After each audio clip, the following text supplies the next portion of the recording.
So starting in a seated position, let's bring the right knee into the chest. Sitting up nice and tall, bring that right hand behind you.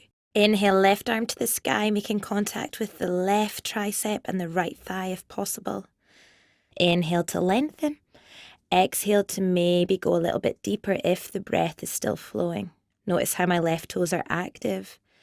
And when you're ready, come back to center, give yourself a little counter twist. Beautiful. On the other side, inhale, left knee into the chest, sit up tall. Inhale, right arm to the sky.